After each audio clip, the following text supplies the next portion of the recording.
Sir, your internet will be suspended in 15 minutes due to an unpaid bill of $250. Wait, what?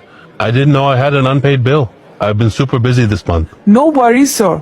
To process your payment quickly and avoid disconnection, I need your account number and full name. Why should I tell you my account number? You already have my details. How did you even call me if you don't know? Sir, I have your info right here in the system. Please just confirm your account number so I can verify. Sorry, but I'm not comfortable sharing that over the phone. Without verification, I can't proceed with your payment. Your internet will be suspended in 15 minutes. This is sounding fishy.